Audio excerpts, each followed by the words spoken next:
약할 때 강함 되시네. 나의 보배가 되신 주 나의 모든 것. 우리 함께 한번 인사하실까요? 당신은 복덩이입니다. 한 번 더 인사하십시다. 받은 복을 나누십시다. 올 한 해 동안 저와 여러분들이 주님께서 우리에게 허락하신 받은 바, 주신 바 많은 복을 나누며 세상으로 흐르게 하는 이러한 축복의 통로들이 되시기를 축원합니다. 하나님께서는 올해 우리 교회에 사랑하는 주의 종들이나 성도님들이 어떠한 신앙 생활을 하여야 할지 신앙의 방향을 정하여 주셨습니다. 그것은 성삼위 하나님을 경외하는 교회. 본문에 나오는 이 말씀은 다윗이 기록한 시입니다. 그런데 이 구약에서 장막이라고 하는 것은 하나님 앞에 예배를 드리는 공식적인 장소입니다. 그러니까 이 예루살렘에 솔로몬을 통해서 예루살렘 성전이 건축되었는데 그 이전에 이제 많은 이 학자들이 언제쯤 이 성경을 기록하였을까, 이 시편을 썼을까라고 이렇게 이제 추정하면서 아마 블레셋의 법궤를 빼앗겼다가 그 오벳 에돔의 집에 3개월 있었는데, 그리고 이제 그 법궤를 찾아오고 나서 그 감격 속에 이렇게 찬송시를 기록한 것이 아닌가, 이렇게 많이들 추정합니다. 어찌되었건 이 장막이라고 하는 것은 하나님의 임재 장소입니다. 그리고 이 성산이라고 하는 것은 그 장막이 머무는, 그러니까 좀 더 큰 의미겠지요. 그러면서 이 다윗이 무엇이라고 이렇게 고백을 했냐면 먼저 질문을 하죠. 여호와여, 주의 장막에 머무를 자 누구오며 주의 성산에 사는 자 누구입니까? 자, 그러면 오늘 저와 여러분들이 구약의 다윗이 그 성전이 세워지기 전에 장막에 거하고 그 장막 안에 하나님의 임재 장소에서 하나님을 만나는 그 어떤 것을 사모했다고 한다면 이 시대를 살아가는 우리들에게는 이게 어떤 의미가 있는 걸까? 이런 물음을 던질 수 있지요. 자, 오늘 이 시대에는 하나님 앞에 예배를 드리는 이 교회, 눈에 보여지는 교회 뿐만 아니라 하나님의 영이 거하시는 하나님의 백성들, 그러니까 지금은 저와 여러분들이 하나님의 성전인 것을 기억하셔야 합니다. 오늘 주님 앞에 나와 예배를 드리지요. 네, 사도 바울은 로마서 12장에 있는 말씀을 통하여 이렇게 권면하고 있습니다. 그러므로 형제들아, 내가 하나님의 모든 자비하심으로 너희를 권하노니 너희 몸을 하나님이 기뻐하시는 산 제물로 드리라. 이는 너희가 하나님 앞에 드릴 영적 예배라는 거예요. 저와 여러분들이 이 시대에 주의 장막, 주의 성산, 이 개념을 이제 어떻게 우리가 이해하여야 하느냐면 하나님이 임재하시는 장소, 우리의 교회가 그러해야 하고 뿐만 아니라 이 교회라고 하는 이 눈에 보여지는 유형적인 교회는 하나님이 그 사람들 속에 거처를 삼고 함께 하시는 하나님의 사람들이 모여 예배하는 곳이 이게 참된 교회예요. 그러니까 저와 여러분들은 걸어다니는 교회인 것을 잊으셔서는 안 됩니다. 믿습니까? 한번 인사하십시다. 당신은 걸어다니는 교회입니다. 그렇습니다. 우리는 걸어다니는 교회예요. 그래서 우리 한 사람 한 사람의 행동이 매우 중요합니다. 세상 사람들은 우리의 행동 하나하나를 볼 때에 교회를 다니는 사람들이기 때문에 더 예의주시하여 보고는, 그리고 그것을 통하여 하나님을 평가하기도 하고 하나님을 욕하기도 하고, 또는 저 사람을 보니 나도 그 하나님을 믿어야 되겠다. 야, 저 사람 보니까 진짜 예수 믿으면 저렇게 되나 보다 해서 선한 영향력을 미칠 수도 있고 오히려 주님의 이름을 욕되게 할 수도 있다는 이야기입니다. 자, 그러면 올해 하나님께서 우리에게 주신 이 성부와 성자와 성령 삼위 하나님을 영화롭게 해드리고 높여드리고 또 경외라고 하는 이 단어는 어떤 의미가 있느냐 하면 무섭다라는 의미도 있어요. 오늘날 이 시대가 너무 방자하지 않습니까? 하나님을 두렵고 떨리는 마음으로 섬기는 그러한 교회, 그러한 성도님들이 되어야 할 터인데, 그러면 성부와 성자와 성령 하나님이 한 분이시면서 각각 하시는 일이 다르신 이분은 어떠한 사람들 속에 거처를 삼고 주의 장막에 머물고 주의 성산에 사는 그러한 사람들, 어떠한 사람들 속에서 함께 하시며 영광을 받으시고 예배를 받으시고 높임을 받으시는가. 오늘 세 가지로, 우선 오늘 본문의 말씀은 10가지를 말씀하고 있는데 1월 한 달 동안 계속해서 이 본문의 말씀을 가지고 우리가 배우도록 하겠습니다. 그런데 오늘은 세 가지에 대해서만 배우겠으니 여러분들이 1월 동안에, 1월 한 달 동안 꼭 이 본문의 말씀을 모두 암송하시기를 바랍니다. 네, 마음판에 새겨서 1년 동안 이 말씀을 묵상하고 이 말씀의 의미가 무엇인지에 대한 것을 우리가 자꾸 되새김하게 될 때에 말씀이 육신이 되신 주님을 본받아 우리도 말씀은 말씀이고 삶은 삶이 아니라 삶으로 살아내는 이러한 은혜를 입게 될 줄로 믿습니다. 자, 그러면 우리가 하나님의 장막에 머무르고 하나님의 성산에 사는 자, 자, 이 시대의 개념으로 다시 해석한다면 하나님의 영이 거처를 삼고 우리 안에 거하셔서 그렇게 하면 하나님은 영광을 받으시고 하나님은 그것 자체를 너무너무 기뻐하신단 말이에요. 복잡한 게 아니에요.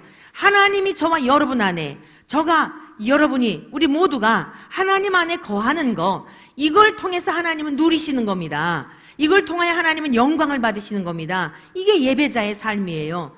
예배를 통하여 하나님은 영광을 받으시고 높임을 받으시고 경외함의 표현이 예배인데 말할 수 없이 기뻐하신다는 것입니다. 자, 그러면 어떠한 사람 속에 하나님의 영이 거하셔서 높임을 받으시고 예배를 받으시며 영광을 받으시는가? 첫 번째, 따라하시기 바랍니다. 정결케 된 자와 함께 하신다. 네, 오늘 여기 보면은요 15장 2절에 이렇게 말씀하죠. 정직하게 행하며 라고 말씀하고 있습니다. 그런데 여기서 정직이라고 하는 이 단어는 원어적인 의미로 흠없는, 완전한, 순결한, 온전한 이런 뜻이에요. 그러면 우리가 벌써 딱 막히죠. 정직하게 행하는 자가 하나님이 거처를 삼고 그 사람과 함께 하시며 성부와 성자와 성령 삼위 하나님이 영광을 받으신다는 거예요. 그런데 이 정직하게 행하며 그랬잖아요. 근데 이 정직하게 행한다는 게 흠없고 온전하고 완전한 이런 의미가 있는데, 순결한 이런 의미가 있는데, 우리네 모든 인생은 어때요? 의인은 없나니 하나도 없다, 이렇게 성경은 선언하고 있잖아요. 그러니까 우리 인간 스스로는 정직하게 행할 수 있는 능력이 없어요. 우리가 이러한 말씀들을 깊은 의도를 알지 못하면 윤리적이고 도덕적으로 우리가 해석해서 거짓말하지 않는 것, 사람들 보기에 칭찬을 받는, 정직하게 살고 남들보다도 뭔가가 반듯하게 사니까 사람들에게 칭찬을 받거나 이러면 저 사람은 굉장히 정직한 사람이야, 이럴 수 있지요. 근데 하나님 편에서 보시기에는 그렇게 평가하시지 않는다는 거예요. 정결한 사람, 흠없는 사람, 깨끗한 사람, 순전한 사람, 이런 사람이라야 하나님이 그 사람 속에 거하신다는 것입니다. 그리고 영광을 받으신다는 거예요. 자, 그러면 어떻게 우리가 정결하고 깨끗하고 흠없는 자가 될 수 있을까? 주께서 말씀하셨어요. 요한복음 15장 3절에 보면 너희는 내가 일러준 말로 이미 깨끗하여졌으니, 이렇게 말씀하셨어요. 우리 주님이 요한복음 15장에서 말씀하신 이 설교는 유언 설교 가운데 한 부분이죠.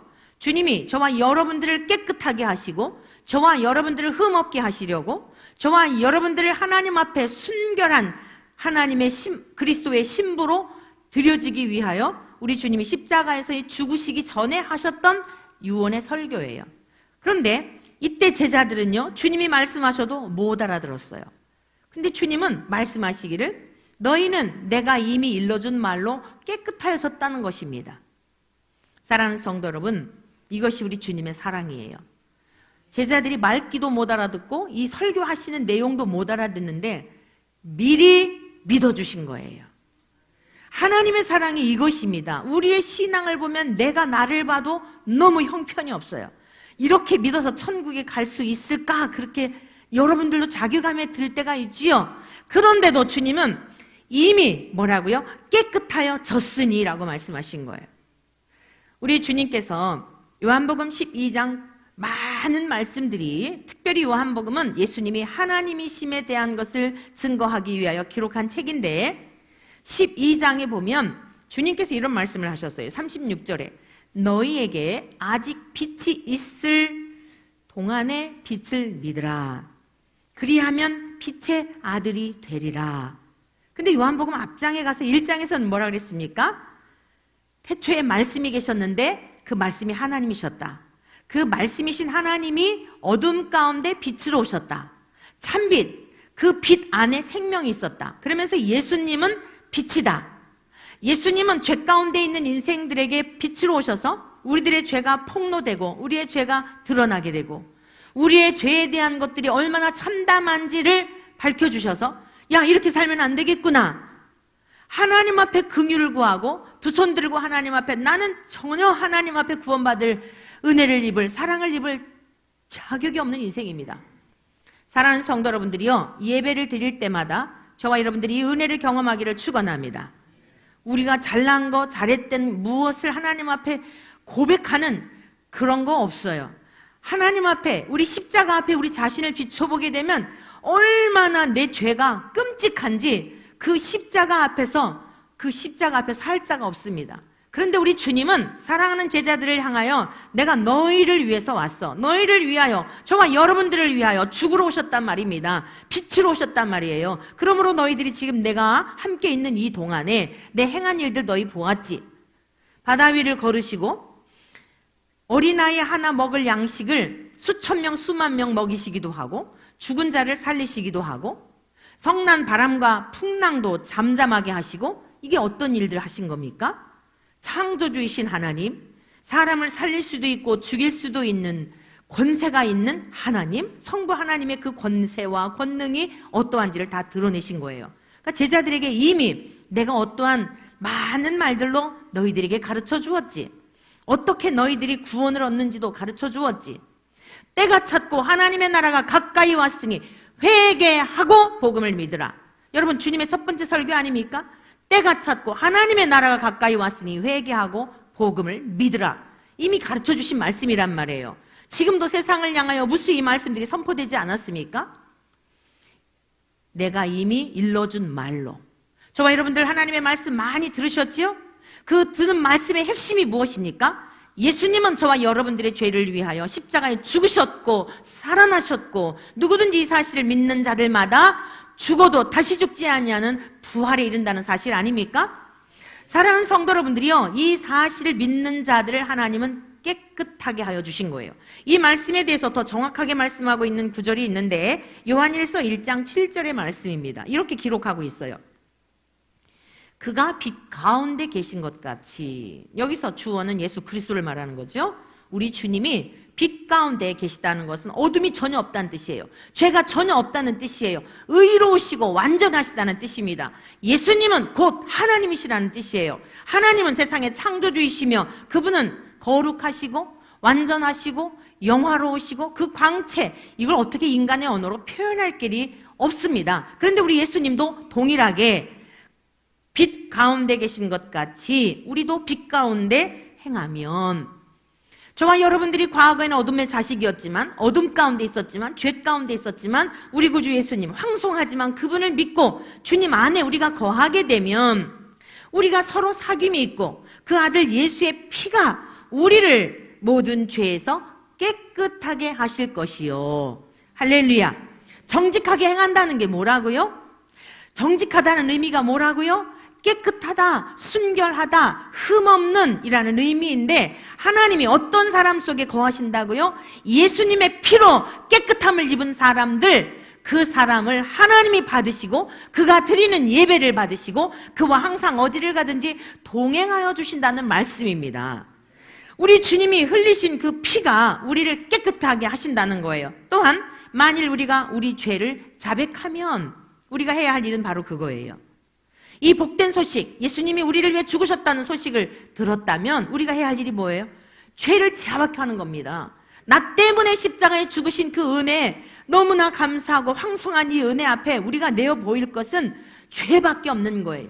주님, 염치 없습니다. 부끄럽습니다. 이 모든 죄를 올려드리오니 주님이 십자가에서 2000년 전 죽으실 때에 그 십자가에서의 죽으심과 함께 저의 죄도 다 올려드리오니 나도 죽여주시고 예수님과 함께 연합한 자가 되어 예수님과 함께 사귐이 있는, 예수님이 내 안에, 내가 주님 안에 거하는 이 삶을 살게 하여 주십시오.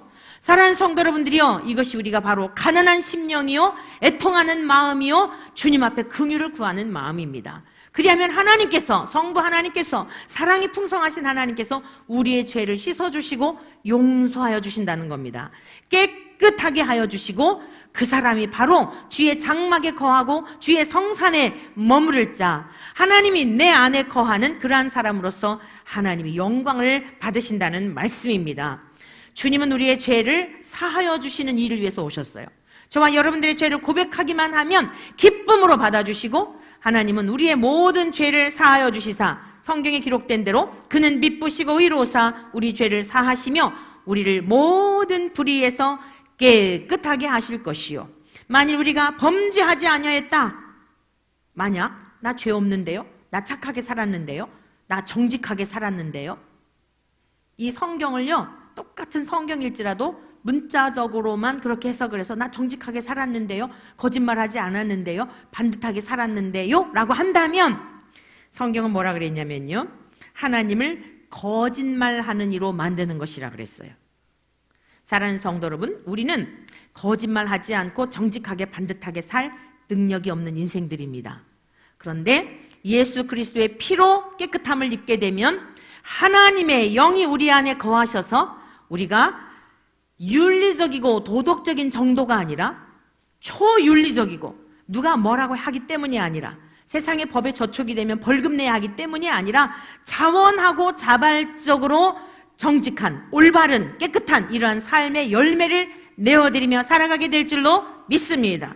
우리 사랑하는 원천의 모든 가족들에게 올 한 해 동안 이 훈련을 잘 하여서 일평생 사는 동안 깨끗하고 흠없고 하나님 보시기에 그러하고 이웃들이 보기에도 거리낌이 없는 이러한 삶을 살아낼 수 있는 복된 하나님의 권속들이 되시기를 축복합니다. 두 번째, 어떤 사람과 하나님이 함께 하시며 주의 장막에 거하고 주의 성산에 살 수 있는가? 따라하시기 바랍니다. 공의를 실천하는 자와 함께 하신다. 네, 여기서 공의라고 하는 것도요, 이 단어는 체테크라고 하는 그런 히브리어인데 올바름, 의로움이라는 뜻입니다. 그런데 사실 공의라고 하는 이것은요, 우리 인간, 정직도 마찬가지고 이 공의라고 하는 것도 하나님의 성품이에요. 우리 인간이 살아낼 수 있는 그런 것이 아닙니다. 왜? 의인은 없나니 하나도 없다고 하였기 때문에 그렇습니다. 오늘 이 시편을 기록한 기록자는 다윗이라 그랬죠. 다윗은 하나님 마음에 합한 자라고 하는 칭호를 받았던 그런 믿음의 선진입니다. 마치 어린 아기가 어머니의 품을 그리워하듯이 다윗의 시들을 보게 되면 하나님을 얼마나 그리워하며 살았는지 우리는 읽어낼 수가 있어요. 시편 23편, 세계적인 명시인 그런 시를 보더라도 그가 얼마나 하나님을 중심하며 살려고 했던지를 알 수 있지요. 여호와는 나의 목자시니 내게 부족함이 없으리로다. 여러분, 우리는 세상에 어떤 것들을 갈망하며 그것을 통하여 채우고자 하잖아요. 그런데 다윗은요, 한 단면을 알 수가 있는데 사무엘하 7장에 보면 이런 기록이 있습니다. 여호와께서 주위의 모든 원수를 무찌르사 왕으로, 다윗으로 하여금 궁에 평안히 살게 하셨단 말이에요. 그러한 때에 왕이 선지자 나단에게 이르되 볼지어다, 나는 백향목 궁에 살거늘 하나님의 궤는 휘장 가운데 있도다 라고 하는 고백을 해요. 그러니까 다윗이 굉장히 그 파란만장한 삶을 살았잖아요. 이루 말할 수 없는 풍랑을 겪었던 그런 다윗이에요. 하나님의 총애를 받고 하나님의 사랑을 받는 그런 이유로 인하여서 또 사울이 얼마나 죽이려고 합니까? 심지어 압살롬, 아들인 압살롬이 아버지를 또 죽이고자 하고, 이루 말할 수 없는 그런 풍랑의 삶을 살았죠. 근데 한 단면을 지금 그 마음속 깊은 곳에 있는 한 단면을 볼 수가 있는데요. 대부분 왕궁에 살면은 거기에 취해 살거든요. 그렇죠? 사람들이 제일 되고 싶은 게 왕 아니겠어요? 왕이 되고자 하는 것이 무엇 때문일까요? 모든 힘을 다 자기가 갖고 있기 때문이에요. 여러분, 나라의 대통령이라고 하는 어떤 직위만을 생각하지 마십시오. 여러분의 가정에서도 다 왕이 되고 싶어 하는 것 때문에 싸우는 거예요. 부부싸움이 왜 일어나지요? 기득권 싸움이에요. 안 그래요? 기득권 싸움입니다. 그 가정에서의 모든 주권에 대한 것을 누가 가지려고 하느냐? 사실 가정에서의 평화도 간단해요. 어떻게 하면 되는 거예요? 그렇지요. 주권을 내려놓으면 되는 거예요. 참 우리들이 복잡하게 삽니다. 아니 그 아내를 이겨먹어서 뭐 하겠어요? 이거 남편을 이겨먹어서 뭐 하겠냐고요. 자식을 이겨먹어서 뭐 하고 부모를 이겨먹어서 뭐 하겠습니까? 그런데 우리는 이기고 싶은 거예요. 내가 왕노릇하고 싶은 겁니다. 이것을 죄성이라고 말합니다. 우리 모든 인간에게는 이게 다 그냥 본 적도 없고 배운 적도 없고 가르침을 받은 적도 없는데 내가 왕이 되고 싶은 거예요. 신앙의 여정이라는 게 다른 거 아닙니다. 왕이 되고 싶은, 왕이 되어 태어났어요. 모두 다 이미 왕이 되어 태어났다니까요. 집에서 나 왕으로 나를 알아달라 이러는 거예요. 아기들 보세요. 아기들은 무엇으로 온 가족을 조종하죠? 아기들은 무엇으로 조종을 합니까? 엥 하고 울면 엄마가 그냥 달려오고 할머니 할아버지가 울음으로, 말을 못하니까 울음으로. 물론 자기의 의사 표현, 하나님의 놀라운 섭리이죠. 말을 못하니까 자기 요구하는 것들을 눈물로 이렇게 하지만, 여러분 그럼 철 들으면 그러지 말아야 되잖아요. 그렇죠? 철 들었는데도 그런단 말이에요. 밥을 안 먹고 어떻게 해서라도 내가 요구하는 것 해줘야. 부모들은 그냥 벌벌 떨면서. 그래서 오늘날 아이들이 다 방자 이렇게 되었어요. 신앙교육이라고 하는 것은 뭐냐면 내 의를 꺾는 거예요. 내가 얼마나 하나님 앞에 교만하고 패역한 인생인지에 대한 것을 가정에서부터 가르침을 받고, 교회에서 하나님의 말씀을 통하여 우리의 실존, 내 본질적인 부분이 무엇인가에 대한 것을 가르쳐주는 것이 이 하나님 말씀입니다.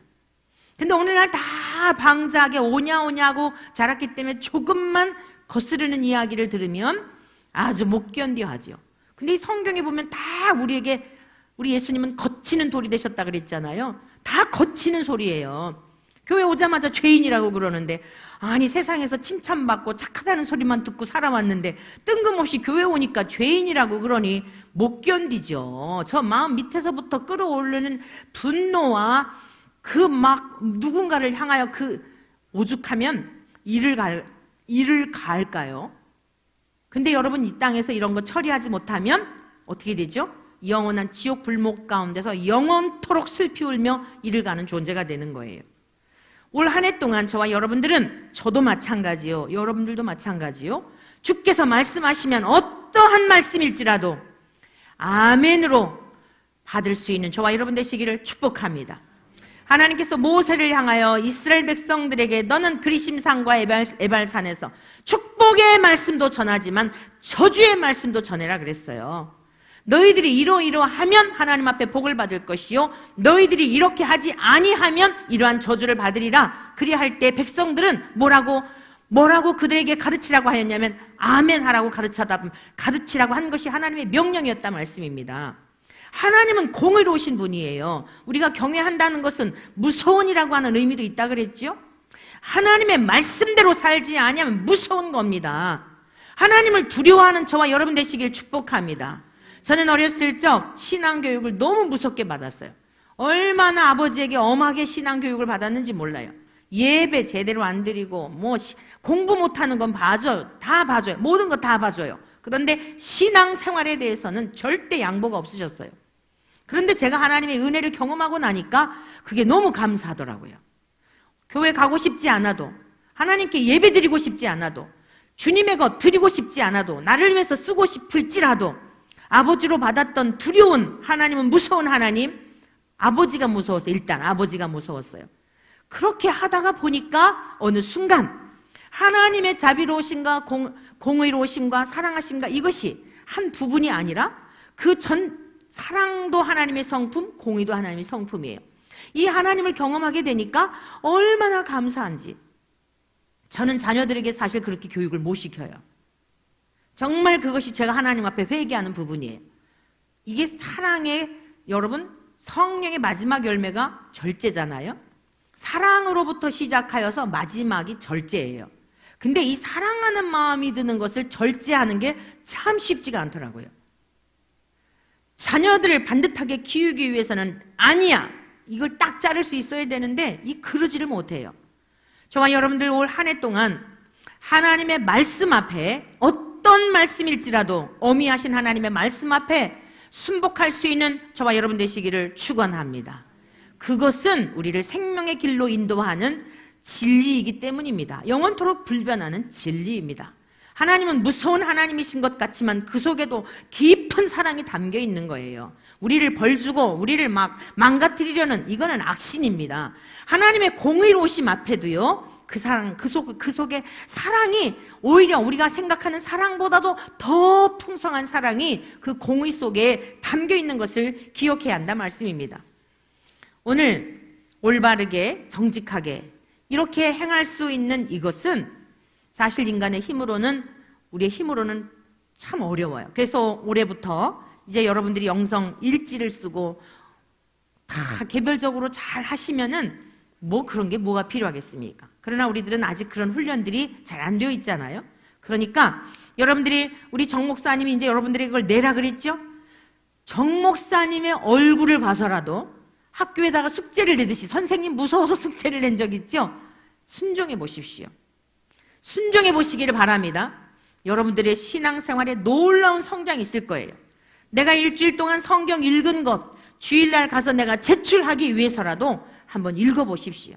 억지로라도 여러분들이, 내가 기도하고 주님 앞에 그것을 체크하고 누구에겐가 내기 위해서라도 해보십시오.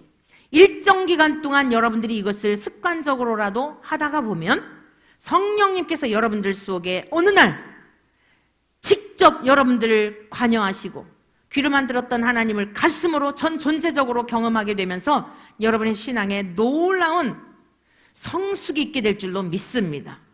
그날에는 마치 자동차에 기름을 가득 넣고 원하는 곳으로 자유롭게 여행하는 것과 같은, 성령님이 여러분 안에서 여러분들을 친히 지도하시고 여러분들 이끄시는 대로 따라가는 삶은 그러한 자유로운 신앙생활이 있어요. 그러니까 학교에다가 숙제 제출하는 그런 마음으로서라도 여러분들이 한번, 오죽하면 목회자들이 여러분들에게 이러한 것을 요청하겠습니까? 그런데 이것은 가정에서나 교회에서나 자발적으로 하는 일은 매우 힘들기 때문이에요. 하나님은 무서우신 하나님, 아버지는 무서운 아버지, 목사님도 무서운 목사님. 여러분, 어떤 한켠에는 이런 마음을 가지고 순종하게 될 때에 여러분들 안에 하나님께서는 순종하는 그들에게 놀라운 그 풍성한 하늘의 복을 누리게 하실 줄로 믿습니다. 자, 세 번째, 하나님을 경외한다는 것, 하나님과 함께 동행하며 살아가는 이 복된 삶은 어떠한 사람인가? 진실을 말해야 합니다. 진실을 말해야 한다. 여러분, 이 진실이라고 하는 것은 진리와도 같은 의미예요. 오늘 제가 여러분들에게, 자, 하나님의 장막에 머무르며 주의 성산에 사는 자, 오늘 신약, 우리 주님이 오셨을 때 너희가 내 안에, 내가 너희 안에, 너희는 내 안에 거하라, 나도 너희 안에 거하리라, 이렇게 이미 주님이 다 가르쳐 주셨고, 오늘 이 시대는 성령님을 통하여서 우리가 주님이 내 안에, 내가 주님 안에 거하는 이 삶, 이러한 삶을 사는 것 자체가 하나님을 경외하는 삶이란 말이에요. 하나님은 영광을 받으신다는 말이에요. 그것이 바로 예배자의 삶이에요. 그러면 오늘 정직과 공의와 진실에 대한 이 세 가지를 배웠어요. 그러면 이 삶에 대하여 여러분들의 이해를 잘 도울 수 있는 믿음의 선진 한 분을 소개해 드리도록 하겠어요. 그 구약에 보면 요셉이라고 하는 하나님의 사람에 대한 소개가 나오지요. 요셉은요, 물론 그땐 성경이 기록되기 전이에요. 아브라함과 이삭과 야곱. 아브라함 믿음의 조상 아브라함을 통하여 이삭과 야곱을 통하여 어떻게 하나님을 만났고 하나님의 역사가 어떻게 이어져 내려왔는지를 그는 이미 가정에서 교육을 받았음에 대한 것을 우리는 거기 그거 구구절절히 기록하지 않았어도 얼마든지 유추해 볼 수 있지 않겠습니까? 왜냐하면요, 요셉이 형들의 시기심으로 말미암아 애굽에 팔려가게 되죠. 보디발이라고 하는 사람의 집에 종으로 팔려갔어요. 근데 얼마나 신실한지 그가 하나님과 항상 함께 하는 것을 그 주변에 있는 사람, 주인도 볼 뿐만 아니라 주변에 있는 사람들도 보았다고 성경은 기록하고 있습니다. 그러면서요, 그는 모든 삶의 기준이 하나님께 두었어요. 자, 얼마나 신실하고 종임에도 불구하고 그가 얼마나 당당하게 살았는지 그 집의 가정 총무를 삼아요. 여러 종들이 있는 중에 그 종 중에서 으뜸이 되도록 주인의 총애를 받죠. 성경은 요셉에 대하여 이렇게 증언하고 있습니다. 요셉은 용모가 빼어나고 아름다웠더라. 이렇게 성경은요, 요셉의 그 외형적인 것에 대하여 기록하고 있어요. 그러면 오늘날로 말하는 그 연예인들 막 콧날이 조각 같고 아주 그 꽃미남과 같은 이것을 성경은 말씀하고 있는 것일까요? 그러면 이 하나님은요, 굉장히 불평등하신 하나님이에요. 우리도 모두 다 가서 성형수술도 하고 뭔가 좀 키도 작으면 막 주사 맞아서라도 늘리고 이래야 돼요. 성경은 보면 종종 사라가 굉장히 아리따웠더라, 리브가가 아리따웠더라, 에스더가 아리따웠더라 이러잖아요. 그럼 우리는 얼른 그걸 볼 때 아유, 하나님도 어쩔 수 없군, 예쁜 여자들을 좋아하는군, 이럴 수 있겠죠? 그런 의미를 말하는 게 아니에요. 요셉의 용모가 빼어나고 아름다웠더라 그랬는데요, 이 아름답다라고 하는 이 야페라고 하는 단어는 준수한 또는 아름다운 이런 의미가 있는데, 이 단어가 어디에서 유래를 했느냐면요, 밝다라고 하는 곳에서 유래한 거예요. 밝은이라고 하는 그러한 단어에서 유래한 거예요. 그러니까 눈치채셨겠죠? 종살이를 하면서도 전혀 기가 죽지 않고, 여러분 당당한 사람 보세요. 아, 저 사람 뭔가 포스가 달라 이러잖아요. 외모가 잘생기고 못생기고 처음 딱 봤을 때 조각같이 너무 이쁘고 너무 멋있게 생겼는데도 불구하고 이쁘다라고 느껴지지 않는 사람이 있고, 별로 참 아주 민주적으로 자유롭게 참 그렇게 생겼는데 마음이 딱 가면서 뭔가가 마음에 확 오는 사람이 있지 않아요? 성경에서 말씀하고 있는 아름답다라고 하는 것은 눈이 크고 콧날이 오똑하고 입술이 앵도 같고 이런 걸 말하는 게 아니에요. 하나님이 항상 그와 함께 하심에 대한 믿음을 갖고 있으니, 지금 종살이를 하니까 대부분 종들은 어땠을까요? 기가 죽어 있고 풀이 있고 아마 요셉보다 더 잘난 실질적으로 꽃미남들이 더 많이 있을 수 있어요. 근데 요셉은 눈에 띄게 아름다운 거예요. 외모가 아름다운 게 아니라 당당하고 멋지다 말입니다. 오죽하면 보디발의 아내가 그렇게 유혹을 했을까요? 다른 종들은 다 기가 죽고 눈치나 보고 눈도 똑바로 뜨지 못하는데 오히려 자기 남편보다도 더 당당한 거예요. 아니, 그 주인의 아내가 종을 유혹했다면 답이 나온 거 아니에요? 할렐루야. 그 주인의 종이 얼마나 멋지게 보였으면, 이거는 겉에 보여지는 외모가 아니라는 뜻이에요. 정직하다라 그랬죠? 하나님이 함께 하시는 사람, 저와 여러분들은 이 세상 사는 동안에 두려울 게 없는 것입니다. 동의를 못 하시겠나 봐. 여전히 두렵습니까? 두려울 게 없는 거예요. 우리 구주 예수님의 보혈로 우리를 깨끗이 씻어 놓으시고, 아이고 이쁘다, 이뻐 못 견디겠네. 우리 주님이 저와 여러분들을 보시며 그 사랑을 어떻게 하지를 못해서 스바냐 3장 17절에 보면 기쁨을 견디지 못하여 하신다고 그랬잖아요. 여러분 자녀들, 사랑 많이 받은 자녀들 보세요. 얼마나 당당합니까? 어디를 가도 기가 죽지 아니하고, 그렇죠? 학교 학생들 가르치다 보면 우리 정권사님 수없이 많이 보셨죠? 아무리 부잣집 아이들일지라도 무엇인가 집에서 억눌리고 기죽은 아이하고, 가난한 집 아이들일지라도 부모의 사랑을 받고 그 부모가 인정해주는 자녀들을 보게 되면 당당하고 기죽지 않고 밝고 뭔가가 리더십 있고 이렇지 않습니까? 하나님이 저와 여러분들을 우리 구주 예수님의 피값으로 사시어서 저와 여러분들을 깨끗게 씻겨 놓으시고 너무 이쁘다, 너무 이쁘다. 매일 저와 여러분들을 보면서 벌벌 떠시는데 어찌 세상에서 그렇게 우리가 기가 죽고 어찌 보디발의 아내처럼 다른 어떤 세상의 것을 남의 남자를 탐하면서 그렇게 그럴 수 있냐 말씀이에요.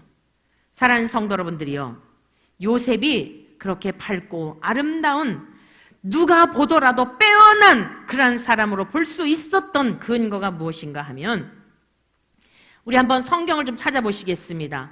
창세기 39장에 있는 말씀을, 요셉의 고백을 보게 되면 그가 얼마나 멋진 하나님의 사람이었는지를 우리가 알 수 있는 내용인데, 창세기 39장 8절부터 10절까지의 말씀입니다. 우리 한번 다 같이 읽어보실까요? 시작. 거절하며 자기 주인의 아내에게 이르되 내 주인이 집안의 모든 소유를 간섭하지 아니하고 다 내 손에 위탁하였으니 이 집에는 나보다 큰 이가 없으며 주인이 아무것도 내게 금하지 아니하였어도 금한 것은 당신뿐이니 당신은 그의 아내임이라. 그런즉 내가 어찌 이 큰 악을 행하여 하나님께 죄를 지으리까. 사랑하는 성도 여러분들이요, 정직, 공의, 진실, 제가 여러 개념들을 이야기하였지만 이것은 각각이 아니에요. 하나님이 삶의 기준이 되면 예수 그리스도의 그 피가 우리를 얼마나 깨끗게 하시고 그 주님의 희생으로 받았는지에 대한 감격이 있다고 한다면 정직하지 않게 살려고 해도 살 수가 없는 거예요. 공의를 행하지 않고 살려야 살 수가 없는 거예요. 진실을 말하지 않고는 살 수가 없는 거예요. 우리 사랑하는 원천의 모든 가족들에게 이 은혜를 주시기를 축복합니다. 억지로 하려니까 하나님이 나를 얼마큼 사랑하시는지 믿어지지도 않고 예수님이 나를 왜 죽으셨다고 하는데 그게 내 가슴에 와 닿지 않으니까 우리는 여전히 세상의 것을 탐하고 어떤 유혹만 있으면 다 넘어가게 된다는 말씀이에요. 아까 다윗, 믿음의 선진 한 분을 제가 또 소개해드렸죠. 항상 주님만 바라보고 있었을 때는 왕궁에서도 자기가 누워있는 이 자리가 편치 아니하고 주님을 생각했지만 세상의 쾌락을 생각하고 잠깐 한눈 팔았을 때에 그 엄청난 죄를 지었다는 것을 여러분 기억하셔야 됩니다. 저와 여러분들의 신앙의 여정은 천국 갈 때까지 안심할 수 있는 것이 아닙니다. 그래서 주께서 좁은 길이라고 말씀하신 겁니다. 늘상 조심하며 요셉과 같이 여러분 진실을 말한 거예요. 이게 진실이에요. 그 여인의 귀에 달콤한 그 잠깐 눈을 맞아가지고 쾌락을 추구했다고 한다면 이 인생은 얼마나 비참했을까요? 그러나 내가 어찌 이 악을 하나님 앞에서 행하리요? 라고 그는 선언했습니다. 뿐만 아닙니다. 하루만 그런 게 아니에요. 여인이 날마다 요셉을 괴롭혔어요. 나하고 동침하자고. 날마다 그러는데 대부분 넘어가지 않겠습니까? 그 청년의 때에 한참 혈기왕성할 때. 그러나 요셉이 그 모든 것을 이길 수 있었던 것은 하나님이 나를 보고 계시는데 내가 어찌 이 악을 행할 수 있을까? 당신의 남편이 나를 믿어서 이 엄청난 가정의 총무로 이 종인 노예 신분인 그렇게 나를 대우해 줬는데 하나님 앞에도 내가 죄를 짓는 일이요 당신의 남편에 있어서도 내가 이 신의를 저버리는 일로서 악을 행하는 일이니 그리할 수 없다. 사랑하는 성도 여러분들이요, 오늘 우리의 조국의 교회를 보십시오. 저와 여러분들의 모습을 보십시오. 우리가 자꾸 걸려 넘어지는 이유가 무엇 때문일까요? 하나님을 잘 예배하고 믿는 것 같지만 우리들의 삶의 기준이 도대체 어디에 있기 때문에 이렇게 연약한 것일까요? 하나님이 항상 보고 계신다라고 하는 이 믿음으로 살아가시기를 축원합니다. 내가 어떻게 구원 얻었는지를 잊으시면 안 됩니다. 우리 주님의 그 죽으심으로 말미암아 희생으로 말미암아 하나님이시면서도 인간이 되셔서 저와 여러분들을 위해 그토록 처참한 죽음을 통하여 우리를 깨끗게 씻겨내신 그리스도의 사랑을 잊으시면 안 됩니다. 주님은 저와 여러분들을 사랑하셔서 하늘로 가시면서 우리를 못 믿으시고 우리가 연약한 걸 아시고 또 넘어질 걸 아시고 성령님을 보내주셔서 이제는 장막이 저 예루살렘에게 있는 게 아니라 저 예루살렘의 성산에 있는 게 아니라 오늘 저와 여러분들을 성산을 삼으시고 주의 장막을 삼으시고 주님이 내 안에 내가 주님 안에 거하는 성전이 되게 하셨으니 우리가 하나님을 경외하는 것은 마땅한 일 아니겠습니까? 기도하시겠습니다. 약할 때 강함 되시네 나의 보배가 되신 주 나의 모든 것 주 안에 있는